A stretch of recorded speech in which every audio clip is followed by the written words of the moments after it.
Hey, what's going on, everyone? It's me, Jamerson, and in today's video, I am giving my thoughts and opinions on the Forspoken game developed by Luminous Production and published by Square Enix. I was lucky enough to get a review copy of the game, and so I felt obligated to make this video because, there's a lot of things being said about the game, some good, a lot of bad, and I just felt obligated because I got a chance to get it for free, and I want to provide some insight for people who are interested in the game, and seeing if you're interested in it. So hopefully you know if you're ever watching this, if you are, this video will help you. So first off, thank you to Square for providing me a review copy. I do appreciate that, and thank you to you guys for watching, because without you guys, I probably wouldn't even got it. So, just keep supporting me, liking the video, subscribing, following all my socials, because it does help out. And so we got that. It's like my first review copy. So, yep. But also, just because this is my review copy, I am going to be as honest as possible for this game. So I'm not going to shy away from the truth. But yeah, let's get right into it. So Forspoken is about this young black woman named Alfred Holland, or Frey for short, and she gets transported to this mysterious world called Athea. Hopefully I'm pronouncing that right. Where it's filled with beasts, and it's in like a terrible state, and like there's not a lot of humans left in the world. And so Frey, who is assisted by this magic talking bracelet, who is named Cuff, and like with him, she is guided throughout the world, and she gets these magical powers that by the end of the game, you basically feel like the Avatar. You get earth, lightning, and fire, and water, and you get this magic parkour, which I'll explain more about, but it's super fun. And yeah, you just use all those abilities to find her way back home, but also you learn about like what happened to Athea and happened to like the former rulers, and why they turn from good to bad. And that's the gist of the story. So the most important thing about a video game is the game fun? And in my honest opinion, after playing the story and not doing any side missions during the story, and then playing the side missions afterwards, and like having all the abilities that you get, I would say that this game is definitely as fun. Gameplay wise, it's definitely fun. I did enjoy like playing the game, using the magic. And so the way it works is that Frey, she starts off with like this rock magic, and as she beats like the major bosses, she gets more abilities, and by the time you get to the end of the game, you basically feel like a god, like you're literally the Avatar by the end of the game. And yeah, and like throughout the world, like you can do like side missions. Some of the side missions give you gear. The gear could either be a cloak that she wears, a necklace, and then like these different types of nails, which you can get to like boost up stats and like have special effects for a. Honestly, I didn't really pay too much attention to the cloak, to those gear stats like that. I honestly just wore what looked cool. In my opinion, that's usually how it works. But from what I did a little bit. I mainly used like stuff that like healed me. There was this one ability where like I can just, if I do like this finishing move attack, it just does more damage to enemies around me. But other than that, I didn't pay too much attention to like the cloak or stuff like that, I didn't really felt like I needed to, because I really did feel powerful even as I was playing the story. But maybe I could have paid more attention to it. Maybe it could have been an easier time, because it was challenging playing during the combat and like the bosses, and certain enemy encounters were a bit difficult, so maybe could have helped me out then. But I mean, I still had fun regardless. I don't regret the decision. Um, but the combat, it's while it takes time to get used to, and the combat is definitely slow in the beginning of the game. It does once you gather all the abilities. Once you start gaining abilities, it gets better. So just hanging there for the gameplay wise. And what's another thing?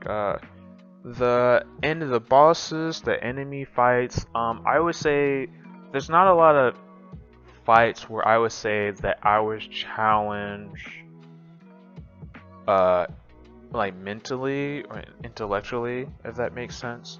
Or like I didn't have to think out of the box to how to beat them, or like I don't know. It just felt like I kind of just was always like bum rushing the enemies, or just just going head first in, or like not really strategizing against them like that. Like I didn't strategize too much against certain enemies or bosses. There was like probably one or two bosses near the end of the game where like I really feel like I had to use all my abilities. And even then, it's probably just because I didn't really do any side missions as I was playing the story. I really only did like 2, and yeah, it's just yeah. But I mean, otherwise, I did have fun. I did have fun regardless with the combat, so that's like a plus for me. The magic parkour, that's another great thing about the gameplay, is that it's very fun to traverse the world, and I would say it's just as good, if not better, than the Marvel Spider-Man and the Miles Morales games. Like I had super fun using the parkour for Frey, and like it's to the point where like I feel like I can just endlessly, because like you can use the parkour for as long as you have like these magic diamonds that's located at the bottom left of the screen, left hand corner of the screen. And I found a way to where like basically I can endlessly parkour as long as I do a certain thing. And so the magic parkour, like I said, it's A1, and it does help the fact like because the Athea is very big, and you can definitely tell that it's empty, and it's not a lot going on other than enemies and like side missions and yeah, the parkour that she does, that you can do, it just makes up for it, how big the world is, because it's super fun to do, super fast to get to point A to point B, and I don't really mind it. And now that I have it in mind, the side missions, they're not very challenging. They're challenging in the sense of like beat all these enemies, or locate these things, or like there's like these labyrinths where like you get certain things.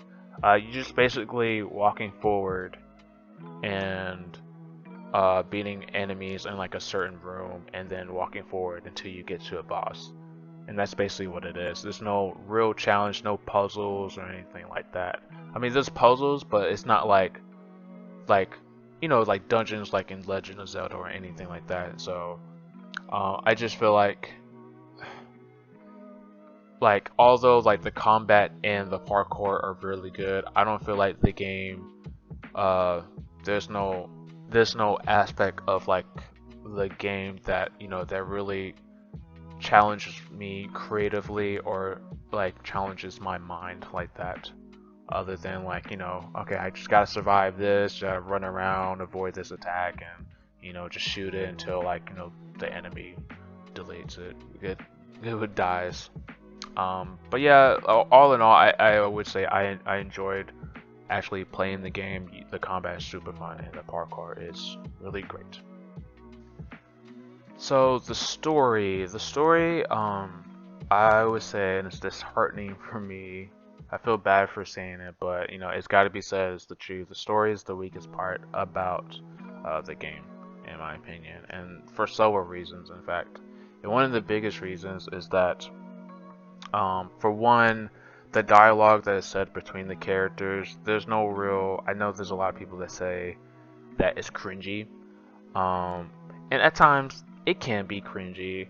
Um, but I would say what's the main issue for that dialogue is that the fact that there's no real impact or emotion or like personality behind the words that are the characters are saying to each other.